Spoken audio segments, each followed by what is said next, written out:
4 a.m. Nagmata nami. We traveled from Claveria to Balingwan. And early in the morning, so mga bata ni tulog pa. After ni mata, then natulog pa balik during sa biyahe. And after 2 hours nga biyahe, niabot namin sa Balingwan. And before mi nakabot sa Balingwan, ang mga bata nakamata na, so saba na sila during this travel this time. Then pagabot na mo sa Balingwan, amo na dayong gibilin ang among sakinan kay nagrenta nami og car dito sa Camiguin. So since we're only visiting Camiguin for 24 hours, so mas makasave me kung we will rent a car kaysa among isakay ang mga sakyanan. And this time, nagpalit nami og ticket, waiting for our among time para magpalit. Then diri nagulat nami para sa among boarding sa MV Maayo. Then any minute nakasulod na dayon. During this time, no, among nasabay sila ni Ate Ervi ug si Boss Verhel going to Camiguin.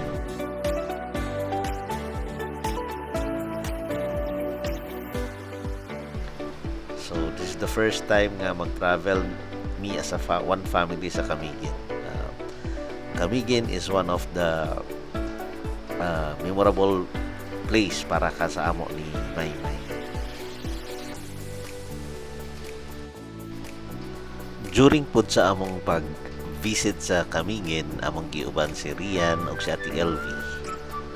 And at this time, naami si 30 sa barko as we depart from Balingwan. Pati usab si Ikay na amaze kay ni siya sa dagat o sa barko. The first time niya magbiyahe. And from here, makita namo ang Camiguin Island.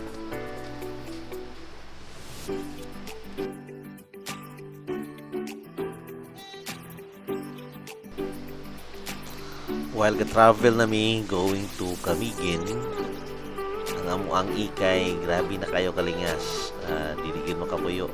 She enjoyed the travel, especially diri sa barko.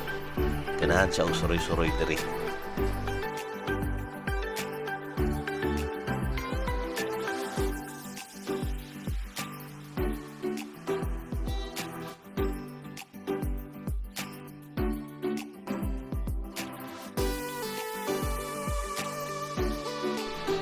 Din kani nga time na nami ani sa Camiguin, wala namin naka-video kay dakan kayo magdala. So we are now using Wigo latest model na among girintahan, automatic.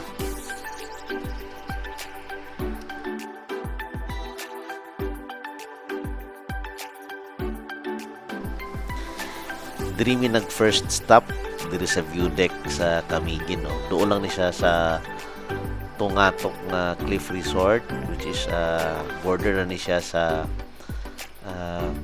Mambahaw ug sa Katarman. So usually diri ang daghang kay mag picture taking.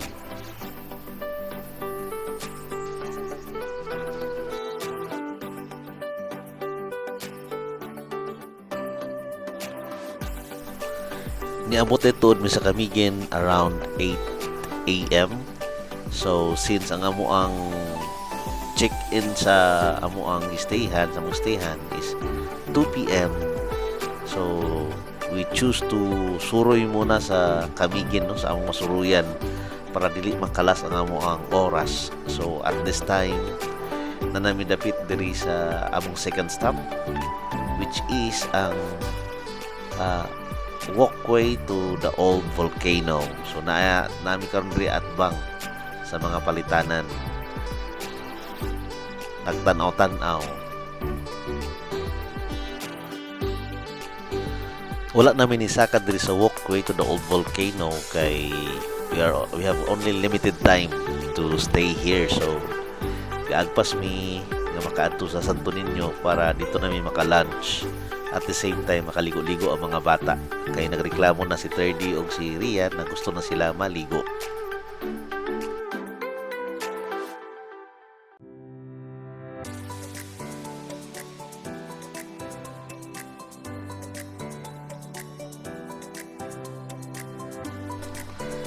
Muna ni among third stop ang Sunken Cemetery. At the same time wala gyapon mininaog no kay mo kaon siya kung oras kung muna ako kami. Then ay nag-offer diri mga picture taking but ang ilang mga kuha sa mga is not that good. Even the video maong wala naman nag-i-appeal diri sa amo ang vlog. Okay.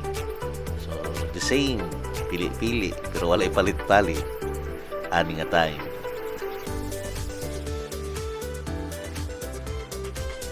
Basta ing ani galing nga panahon, kung pwede kung asa mo makakita first, pamalit na lang mo daan.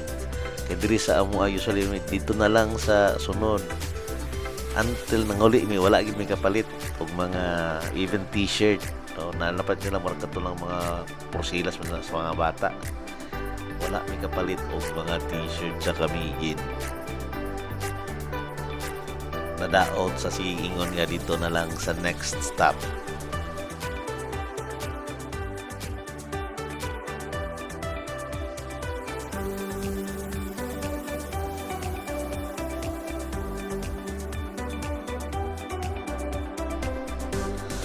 Og diri sa among fourth stop, na-amaze si 3D kay dili siya katuo nga ang amo ang itindugan is doon na sa roof na lang sa simbahan before. So, sige siya as nga asa na kuno ang mga bangko. So, ako siyang giingnan nga na nasa ilalom. Natabunan na tungod sa lahar or sa tungod sa yuta nga gidala sa gikan sa volcano.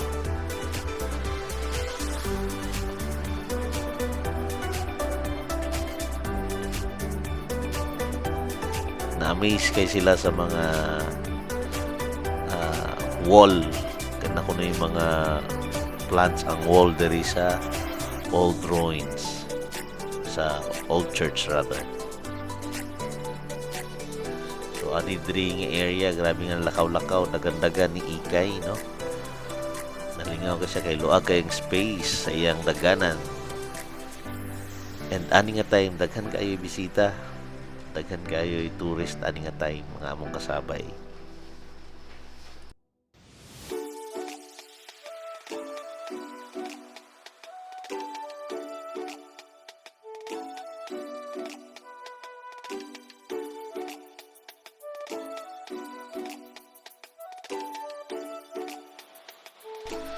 Then pag abot diri nga part, nangutan na sila unsa daw ni among gisudlan. So I told them nga mao ni ang convent. Then ang pinakauna nila nga gi-ask daw asa ang room sa pari. So dili ko katubag since wala ta kabaloon sa gid ang mga rooms ani before kay ruins naman ni.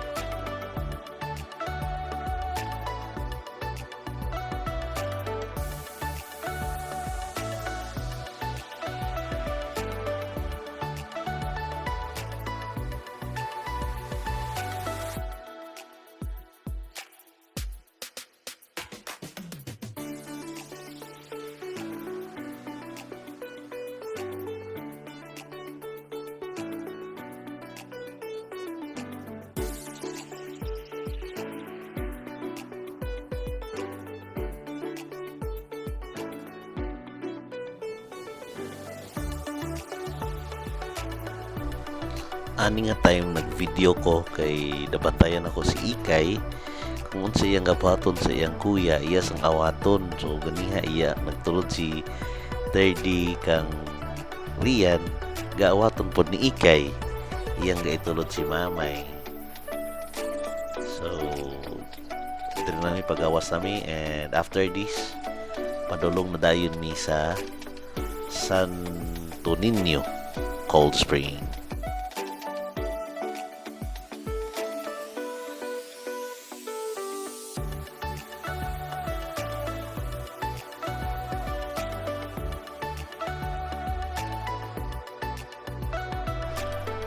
Then pag-abot na mo diri sa Cold Spring, Santo Niño Cold Spring, no.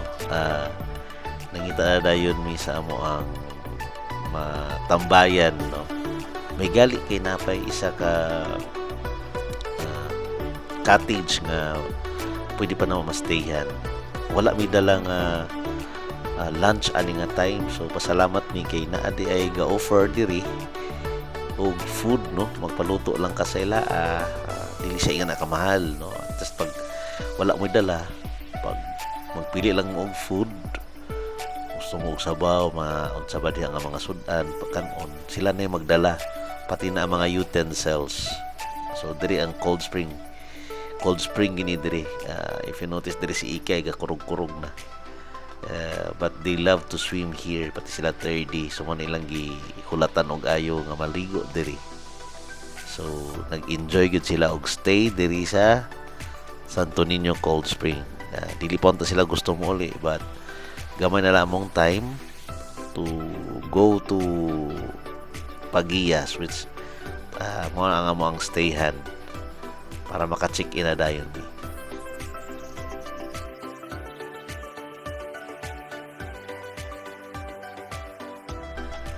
And before we mag-out unta diri sa Santo Niño Cold Spring, mausad pag-abot nila ni Ate Ervin, no, ila ang group.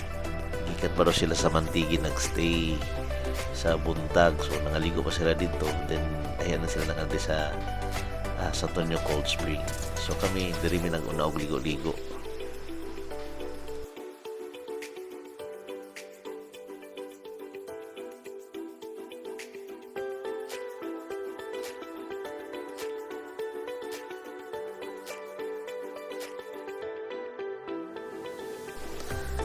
Since maagian lang man namo from Santo Niño Cold Spring, so mo ni ang among ikaunom nga stop ang Tuasan Falls. So medyo layo siya, but enjoy hapon magbaklay ang mga bata going to Tuasan. Actually wala sila kabulot sa inaan dira, but pagkakita nila sa spring, sa waterfalls nga naay mga water sa mura siya og spring sa iyang palibot, gusto na sila maligo og balik, but wala na namo sila gipaligo kay dali raman mi diri kay para lang mo tanaw o mag picture taking. Kay ani nga time it's around 2 kapin na, so mag-ato na rin mi ani sa Pagiya kay para maka-check in nami og maka-rest. So kay gikan pa mi kadlawon, wala pa mi ka-rest.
Mao ni ang among ikapito nga stop ang amoang stayhan. So if you notice, wala kayo may pictures, I mean videos, kay nangalubat na mong cellphone. So pag abot na mo diri, we stayed for maybe 2 hours to have a rest. Natulog sa mi og nag-charge.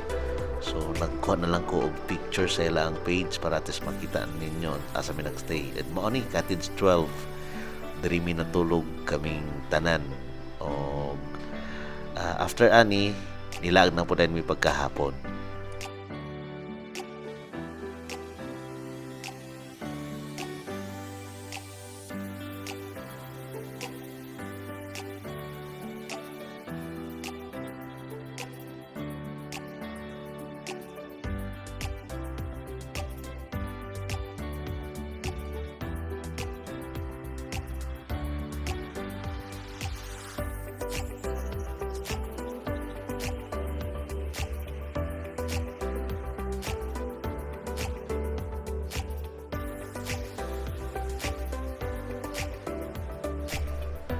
Mao dayon ni ang among ikawalo na stop, which is ang Ardent Hibok-Hibok. Dili na hot spring but lukewarm spring na lang siya. Dili na gisa nga nakainit. In fact, nakabutang na sa ila ang counter nga 33 degrees Celsius na lang ang kainit niya. So, but amo gyapon gipan niya mga bata kay gusto gyapon sila maligo. So na-enjoy sila dito sa cold spring sa Santo Niño, and dere na-enjoy gyapon sila og ligo-ligo. Even si Ikay di nagyapon mo stop, mas ganahan siya diri kay dili bugnaw, so makaligo-ligo siya. And nagstay mi diri for I think for an hour, kay after diri na ami balikan dito sa Tungatok. Ako ang mga cousins nga una pa nag-abot sa Camiguin kaysa sa Samoa. Parates makachika-chika o maka banding-banding kadyot.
So si Ikay dili po siya gusto mo stop og kaligo diri. Ganahan gid siya sa tubig, but we need to go home. Pag uli na mo ani nga time, wala na mi video kay ambot na wala na sa mga nahuna, and nanihapon sa ami. Then after na mong panihapon, nangadto din mi sa Tungatok with sa kong cousin si Rinante. Sila ni Cherilyn and his husband, ng family Ayudtod. So diri dili mi kasulod sa ila ang hotel lang istihan, so we stay at the restaurant sa Tungatok. Inom-inom, dinagmay, and daghan istorya. And I think until 9 mi diri nagstay. Then nanguli na dayon mi kay sayo pa mi mumata para sa White Island.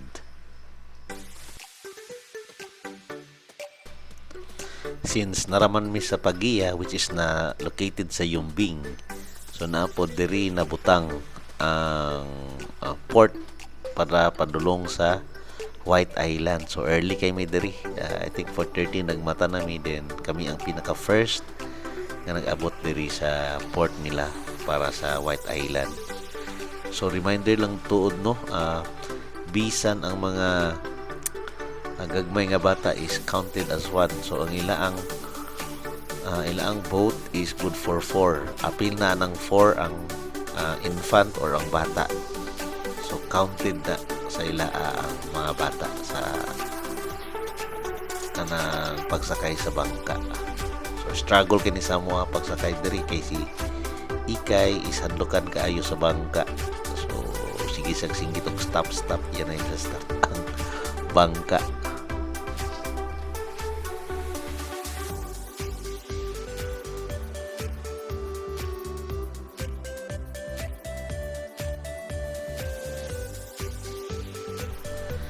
During sa mong biyahe from the port paingon sa White Island, medyo balod siya. So that is why nga si Ikay is struggle ka siya. Grabe niyang kupkup siya ang mama.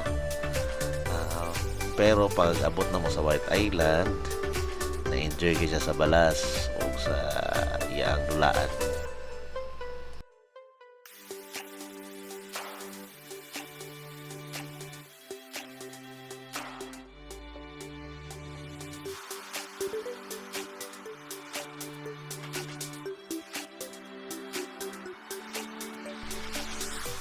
After a decade, after 10 years, maragay pa nakabalik si Maymay diri sa White Island.